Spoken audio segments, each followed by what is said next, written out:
student, good morning. Welcome to Saffron English Medium School. Now today we learn about class 4 EVS chapter number 3 A Day with Nandu. तो देखिए हमें यहाँ पे एक छोटा सा एलिफेंट का पिक्चर दिखाई दे रहा है। तो उस एलिफेंट का नाम है नंदू। तो उसमें एक नंदू एक छोटा सा एलिफेंट है।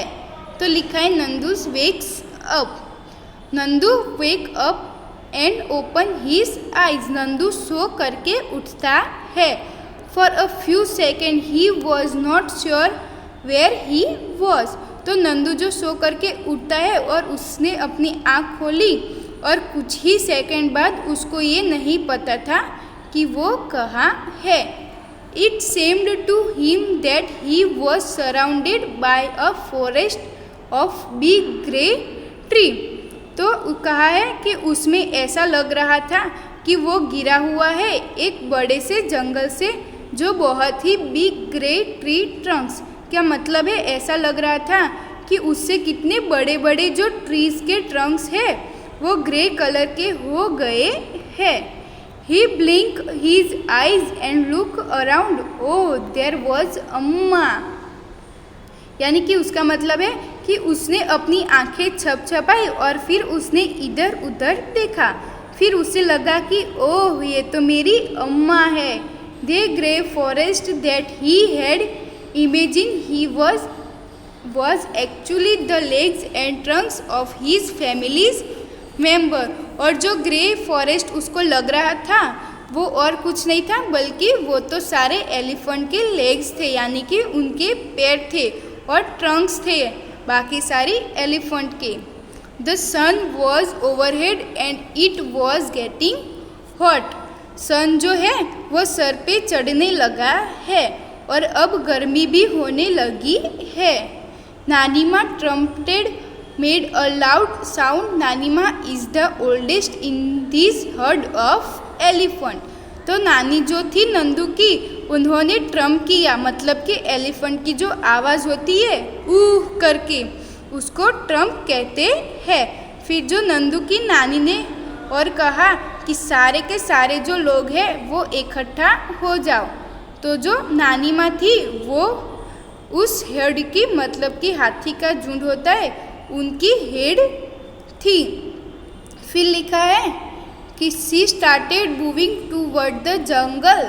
The other female elephant so her and started off follow her. Nandu also went with them. तो वो जो नानी थी तो नानी ने भी वो जो हेड यानी कि झुंड था वो उसकी हेड थी और वो चलना स्टार्ट करती है और जंगल में और बाकी सारे फीमेल औरतें एलिफेंट की होती है वो सारी की सारी नानी के पीछे चलने लगती है और नंदू भी उनके साथ चलने लगता है। फिर हम आगे बढ़ते हैं। तो यहाँ पे लिखा है when they reach the jungle, यानी कि फिर वो जंगल में अंदर पहुँच जाते हैं। The number of the started spreading out. और जो झुंड के सदस्य इधर उधर जाने लगते हैं। Each member we went to eat her favorite leaves and twigs। यानी कि हर मेंबर जो है वो मतलब कि सारे के सारे जो हाथी है वो जो अपना अपना फेवरेट खाना था वो खाने लगते हैं। तो उसमें लीव्स के मतलब है पत्तियाँ और ट्विंग्स मतलब कि जो पेड़ की पतली पतली टहनियाँ होती है वो। After they had entered he heard move down the river. फिर जो सारे लोग जो थे हाथी वो खाना खा लेते हैं और फिर वो नदी की तरफ जाते हैं। The baby elephants enjoy playing in the water. फिर जो एलिफेंट्स है बेबीज एलिफेंट वो उनके पानी में खेलना बहुत ज़्यादा पसंद होता है तो वो पानी में खेलने जाते हैं। फिर लिखा है the baby elephant enjoy playing in the water. Mother lays down in the water and mud on the river band. तो फिर जो मदर जो होती है उन एलिफेंट की वो अपने ऊपर मड मतलब कि जो खुद को मिट्टी से भर देती है और नदी के किनारे जाती है और अपने ऊपर पानी छिटकती है। तो देखिए हमें यहाँ पे जो सारे एलिफेंट्स दिखाई दे रहे हैं वो रिवर में कैसे एक दूसरे के साथ खेलते हैं और अपने यानी कि एक दूसरे के ऊपर कैसे पानी डालते हैं और आपस में खेलते हैं। फिर लिखा है do you know that an adult elephant can eat more than 100 kilograms of leaves and twigs in one day. यानी कि क्या आपको पता है कि जो एडल्ट मतलब कि जो बड़े एलिफेंट होते हैं वो एक दिन में 100 लीव्स यानी कि पत्ते और ट्विंग्स मतलब कि जो टहनियाँ होती है वो खाते हैं। Elephant do not rest very much और जो एलिफेंट होते हैं वो ज़्यादा रेस्ट मतलब कि आराम नहीं करते। फिर लिखा है दे स्लीप फॉर ओनली 2 और 4 आवर्स इन अ डे। फिर जो वो लोग एलिफेंट होते हैं वो सिर्फ 2 या 4 घंटे तक ही सोते हैं। Elephant loves to play with mud and water. फिर जो एलिफेंट होते हैं उनको मिट्टी से यानी कि मिट्टी और पानी से खेलना बहुत ज़्यादा पसंद होता है। The mud keeps their skin cool. Their big ears also work like fan. The elephant flap these to keep themselves cool. फिर जो एलिफेंट होते हैं और वो उनको पानी में खेलना बहुत ज़्यादा पसंद होता है और मिट्टी जो है वो शरीर को ठंडा रखती है। उनके कान जो है वो बड़े बड़े होते हैं यानी कि फैन जैसे होते हैं और एलिफेंट जो है वो अपने कान को हिलाते हैं ताकि वो अपनी बॉडी को ठंडा रख सके।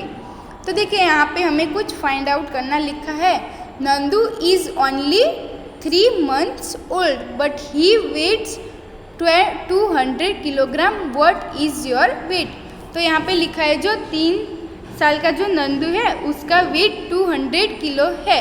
तो आपका क्या होगा, तो आपका अगर आप 4th क्लास में हो तो आप 10 इयर्स के होंगे तो आपका वेट कितना होगा 25 किलो। तो आप ऐसा भी लिख सकते हो।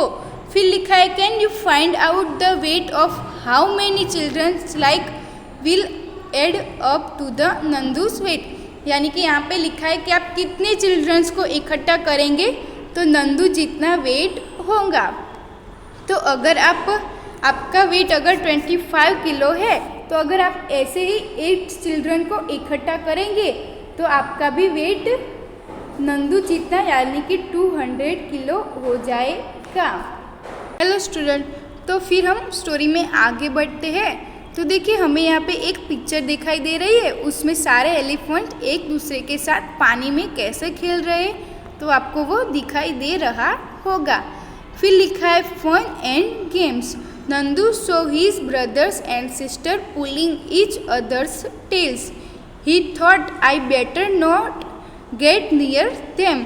फिर जो नंदू है वो अपने भाई और बहन को देखता है कि वो कैसे एक दूसरे की पूंछ खींच रहे हैं और वो सोचता है कि मैं उनके पास नहीं जाता हूँ। What if they fall on me? Am still small. He quietly went and stood near his mother. फिर जो नंदू है क्योंकि वो सोचता है क्योंकि मैं छोटा सा हूँ, ये कहीं मेरे पे गिर गए तो मेरा क्या होगा। फिर लिखा है अम्मा gently pushed Nandu toward the water. फिर जो नंदू की अम्मा है वो अपनी यानी कि मम्मी के पास खड़ा रहता है। फिर भी मगर जो उसकी अम्मा है वो नंदू को पानी की तरफ धक्का देती है। As if she was allowing him to go to play. Nandu love to play in the water. फिर जो उसकी अम्मा है वो नंदू को पानी की तरफ धक्का देती है क्योंकि वो चाहती है कि वो पानी में जाए और अपने कजिन्स के साथ खेले। फिर जो नंदू है उसको भी पानी में खेलना बहुत पसंद है।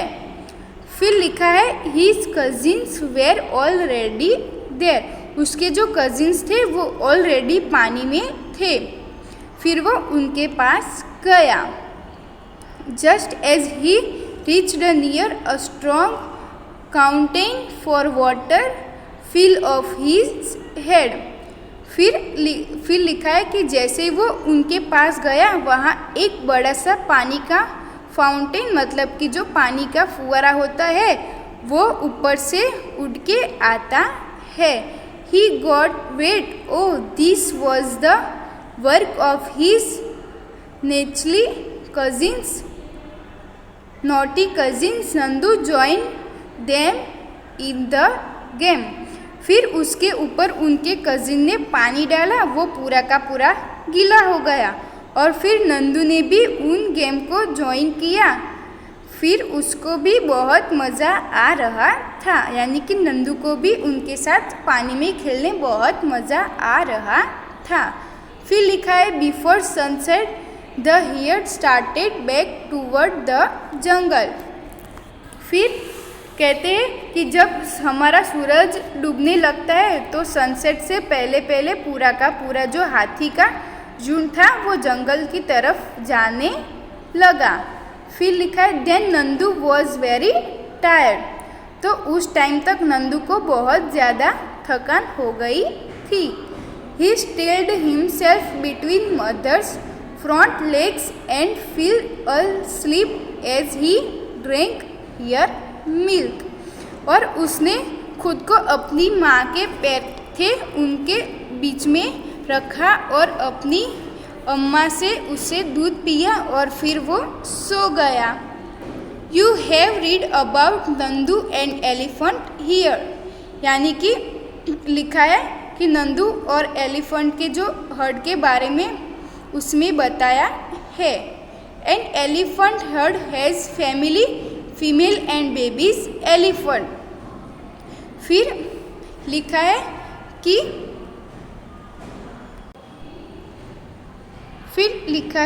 कि एलिफेंट के हर्ड में मेनली फीमेल्स होती है।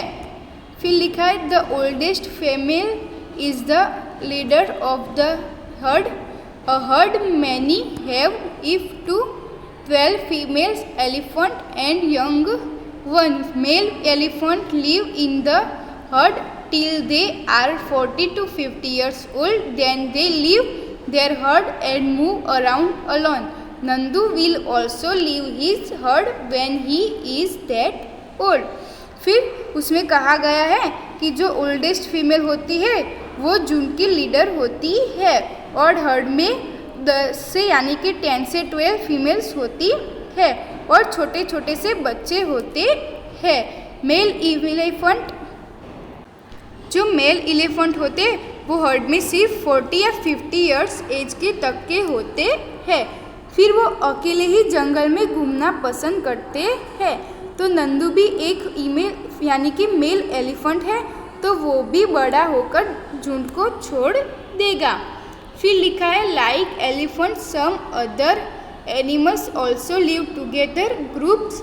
This animal groups are called herd animals in the usually move around together searching for food. तो उसका मतलब है कि एलिफेंट की तरह कुछ और भी जानवर है जो लोग साथ में रहते हैं, यानी कि एनिमल्स का जो ग्रुप होता है वो उसमें हर्ड पानी की झुंड कहते हैं। तो जो एनिमल्स है वो हर्ड में साथ में रहते हैं और खाना ढूंढते हैं। फिर यहाँ पे कुछ क्वेश्चन दिए हैं तो वो देखते हैं। If you were Nandu and you live in a herd what kind things would you do, यानी कि अगर आप एक नंदू की तरह अगर हर्ड में यानी कि झुंड में रहते तो आप क्या करते। तो उसका आंसर आप ऐसे लिख सकते हैं if I am Nandu I would play dance run eat a whole day and in the night I sleep with my mom. यानी कि आप ऐसा लिख सकते हो कि अगर मैं नंदू होता तो मैं भी उनके साथ खेलता, डांस करता, फिर दौड़ता और उनके साथ खाना भी खाता। फिर जब 9 यानी कि 9 क्लॉक होते तो मैं फिर अपनी अम्मा के साथ सो जाता। फिर लिखा है in the elephant herd the oldest female elephant decide everything who takes decision in your family. तो आपने देखा कि जो एलिफेंट का हर्ड होता है, हर्ड यानी कि जो झुंड होता है उसमें जो ओल्डेस्ट फीमेल होती है एलिफेंट की वो सारे डिसीजन लेती है। तो अगर आपकी फैमिली है तो आपकी फैमिली में कौन डिसीजन लेता होगा? तो अगर आप ऐसा लिख सकते हो आंसर में कि in my family most of the decision are taken by dad and mom together. यानी कि आपको तो पता ही होगा कि आपकी फैमिली जो आप में जो आपके मम्मी पापा है वही सारे डिसीजन लेते होंगे। फिर लिखा है make a collage of a herd of elephant in your notebook. This collect as many picture of elephants, take your cut out the elephants and stick them in the notebook. यानी कि आपको आपकी notebook में जो elephant का heard यानी कि जो झुंड दिखाई दे रहा है तो आपको वैसे ही एक एलिफेंट का पिक्चर लेना है बहुत सारे, और उस एलिफेंट के पिक्चर को आपको आपकी नोटबुक में कट करके स्टिक यानी कि स्टिक करके लगाना है। फिर लिखा है Nandu did things that he like to do, if you could spend a full day with your friends what all यानी कि what all would you do. यानी कि आपने देखा कि जो नंदू है वो अपने कजिन्स के साथ पानी में कैसे खेल रहा था, तो अगर आप अपने फ्रेंड्स के साथ होंगे तो आप क्या करते? तो आप ऐसा लिख सकते हैं आंसर में I would if I could spend a whole day with my friends I would sing dance eat play toys. यानी कि मैं अगर अपने फ्रेंड्स के साथ होता तो मैं भी उनके साथ खेलता, डांस करता, फिर खाना खाता और गेम्स भी खेलता। तो आप ऐसा भी लिख सकते हो। Find out and right which other animals live in heard. यानी कि आपको फाइंड आउट करना है कि यानी कि आपको खोजना है कि कौन से एनिमल और भी होते हैं जो झुंड में रहते हैं। तो आंसर क्या आएगा? Cows, buffaloes, deer, giraffe, zebra. वो ये जो सारे एनिमल्स हैं वो भी झुंड के साथ रहते हैं।